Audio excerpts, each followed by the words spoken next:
दिल्ली की सियासत से जुड़ी ये बड़ी खबर है। आज बीजेपी में कैलाश गहलोत शामिल हो सकते हैं। ये बहुत बड़ी अपडेट है और सोर्सेस से ये जानकारी मिल रही है। 12:30 बजे बीजेपी में शामिल हो सकते हैं कैलाश गहलोत। बीते दिन कैलाश गहलोत ने मंत्री पद और आम आदमी पार्टी से इस्तीफा दे दिया था और आज भारतीय जनता पार्टी ज्वाइन कर सकते हैं। इस वक्त की बहुत बड़ी अपडेट है, ये बड़ी जानकारी है। दिल्ली की राजनीति के लिहाज से एक बड़ी खबर हम आपको बता रहे हैं। हालांकि सोर्सेस से हमें ये जानकारी मिल रही है। 12:30 बजे बीजेपी में शामिल हो सकते हैं कैलाश गहलोत। कैलाश गहलोत ने कल जो पत्र भी लिखा था, उन्होंने सोशल मीडिया प्लेटफॉर्म एक्स पर भी ट्वीट किया था। उन्होंने उसमें बताया कि जो वादे किए आम आदमी पार्टी ने, उसको आम आदमी पार्टी पूरा नहीं कर पाई और अब बहुत मुश्किल हो गया है, क्योंकि सिर्फ हर मुद्दे पर सियासत होती है। इस वजह से पब्लिक के काम नहीं हो पाते हैं, प्रॉब्लम्स का सोल्यूशन नहीं निकल पाता है। तो ये सब मिला जुला के उन्होंने एक ट्वीट किया और अपने इस्तीफे के पीछे का कारण भी बताया। हालांकि आम आदमी पार्टी का स्टैंड इस पर कुछ और था। आम आदमी पार्टी का कहना यह है कि ईडी, सीबीआई इसके दबाव में कैलाश गहलोत है, इस वजह से वो आम आदमी पार्टी को छोड़ रहे हैं और मंत्री पद भी छोड़ रहे हैं और पार्टी की सदस्यता भी छोड़ रहे हैं। भारतीय जनता पार्टी ने भी आम आदमी पार्टी की चुटकी लेने में परहेज नहीं किया। कैलाश गहलोत के इस्तीफा देने के बाद भारतीय जनता पार्टी भी जमकर बरसती आम आदमी पार्टी पर नजर आई।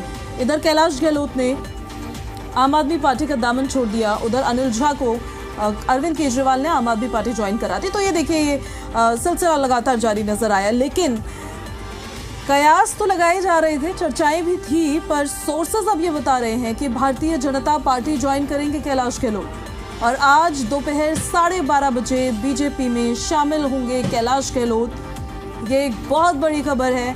दिल्ली सरकार में कैबिनेट मंत्री थे कैलाश गहलोत। शुरुआत से आम आदमी पार्टी के साथ उन्होंने अपने राजनीतिक करियर की शुरुआत ही उन्होंने वहां से करी है और आम आदमी पार्टी को अब छोड़कर भारतीय जनता पार्टी का दामन थामना किस ओर संकेत करता है, क्या इसके मायने निकाले जाते हैं? कई तरह के विश्लेषण हो सकते हैं, लेकिन फिलहाल एक बड़ी जानकारी, एक बड़ी अपडेट हम आपको दे रहे हैं। दोपहर 12:30 बजे कैलाश गहलोत भारतीय जनता पार्टी में शामिल हो सकते हैं। तो आम आदमी पार्टी की तरफ से जो आरोप लगाए जा रहे हैं, क्या ईडी, सीबीआई के दबाव में कैलाश गहलोत भारतीय जनता पार्टी ज्वाइन कर रहे हैं, उसमें कितना दम होगा, ये भी देखिए चर्चाओं का अलग ही विषय होगा।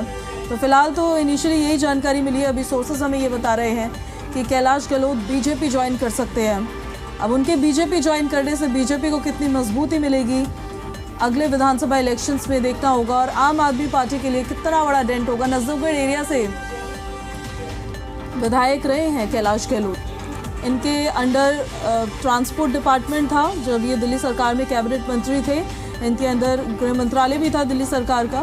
तो ऐसे में देखिए, जो विभाग हेड कर रहे थे वो विभाग तो फिलहाल मुख्यमंत्री आतिशी हेड करेंगी। उन्होंने प्रस्ताव भी इसको लेकर एलजी को भेज दिया था, लेकिन आज ही कैलाश गहलोत भारतीय जनता पार्टी में शामिल हो जाएंगे, इसका अनुमान बहुत कम लगाया गया था। तो बीजेपी में देखिए कैलाश गहलोत शामिल हो सकते हैं। अब इसके पीछे उनकी तरफ से कोई जस्टिफिकेशन आएगी या उनकी तरफ से भारतीय जनता पार्टी ज्वाइन करने के पीछे अगर वो ज्वाइन करते हैं, तो फिलहाल ये सोर्सेस से जानकारी हमें मिल रही है।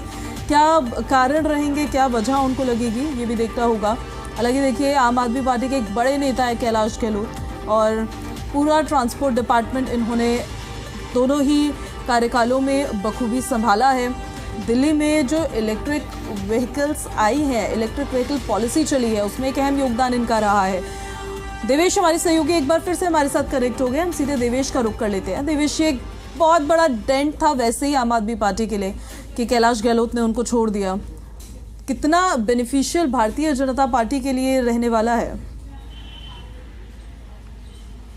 देखिए, दरअसल देखें अगर कैलाश गहलोत का बैकग्राउंड, तो जाट नेता के तौर पर वो आते हैं और सीनियर लीडर थे दरअसल आम आदमी पार्टी के। लंबे समय से पार्टी के साथ जुड़े रहे, अरविंद केजरीवाल के खास में से एक थे कैलाश गहलोत। लेकिन जिस तरह से कल उन्होंने आपके राष्ट्र संयोजक अरविंद केजरीवाल को बाकायदा एक पत्र लिखा और अपने सोशल मीडिया एक्स पर उसको पोस्ट किया और तमाम चीज़ों का जिक्र किया, न केवल यमुना मैली जो हो रही है उसका मुद्दा उठाया। दरअसल क्योंकि सरकार की तरफ से वायदा किया गया था, अरविंद केजरीवाल की तरफ से वायदा किया गया था पिछले चुनाव में कि आने वाले चुनाव से पहले यमुना पूरी तरह साफ हो जाएगी और खुद अरविंद केजरीवाल ने ये जिक्र किया था कि वो इस यमुना में डुबकी लगाएंगे।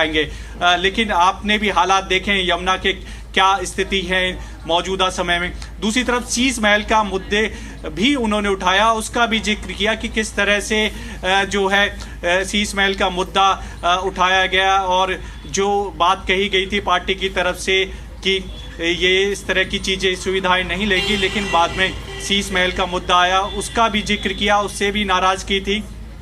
साथ ही साथ जो वायदे सरकार ने किए थे वो पूरे नहीं हो पा रहे थे, इनको लेकर भी एक और मुद्दा है। दरअसल आपने भी देखा होगा कि केंद्र सरकार और एलजी से दिल्ली सरकार हमेशा टकराव की दोनों की स्थिति बनी रहती है और ऐसे में इसका असर सीधा पड़ता है जो विकास कार्य होते हैं। दरअसल इसका मुद्दा भी उठाया और इसमें भी समय बर्बाद की बात कर गई। तमाम चीज़ों का कैलाश गहलोत ने जिक्र किया और क्योंकि लंबे समय से, न केवल अभी से वो नाराज थे, जब अरविंद केजरीवाल जेल में से थे तभी से ये चीजें सामने आ रही थी कि कैलाश गहलोत पार्टी की से, सरकार के कामकाज से नाराज है, वो पार्टी छोड़ सकते हैं। लेकिन उस दौरान जो सीनियर्स लीडर है दरअसल उन्होंने चर्चा की और उस मसले को सुलझाया, लेकिन क्योंकि नाराजगी थी लंबे समय से और कहा यह जा रहा था कि उनकी कोई सुनवाई पार्टी में या सरकार के अंदर नहीं हो रही थी, कैबिनेट मंत्री पे तौर पर तो काम कर रहे थे लेकिन कोई सुनवाई दरअसल उनकी नहीं हो पा रही थी, तो ऐसे में नाराजगी थी और तमाम चीज़ों का उन्होंने जिक्र किया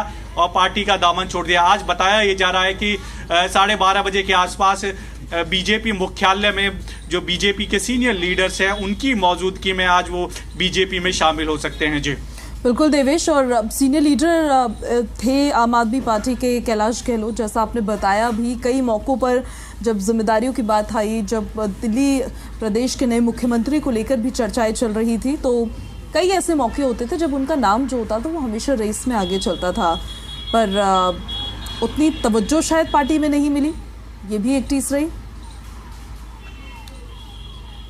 देखिए बिल्कुल, दरअसल उनका एक अलग कनेक्शन कह सकते हैं, उनके जो भी काम है दरअसल हमने भी देखा है कि उनके कोई काम जो है सरकार में रुकते नहीं थे, जो डेवलपमेंट के थे, बाकी सरकार के जो कामकाज थे दरअसल उनमें क्योंकि एलजी से उनका तालमेल अच्छा था, तो ऐसे में ये भी आरोप लगाए जाते थे हमेशा कि उनका जो तालमेल है दरअसल वो अच्छा है और वो बीजेपी में शामिल हो सकते हैं। ये लंबे समय से दरअसल चर्चा थी जब अरविंद केजरीवाल जेल में चले गए थे उसी दौरान, और आपने भी देखा होगा कि जब झंडा फहराने का जिक्र हुआ था और आतिशी का नाम अरविंद केजरीवाल ने आगे किया था, तो उस नाम को जो है आगे नहीं बढ़ाया गया एलजी की तरफ से और एलजी की तरफ से दरअसल नाम दिया गया कैलाश गहलोत का। उस दौरान भी दरअसल ये मुद्दा जोर शोर से उठाया गया कि एलजी से अच्छा तालमेल है, बीजेपी से अच्छा इनके संबंध है, तो इस वजह से कैलाश गहलोत का नाम सामने आया है झंडा फहराने को लेकर। तो तमाम चीजें थी और उनकी एक लंबे समय से दरअसल नाराजगी थी, पार्टी में जो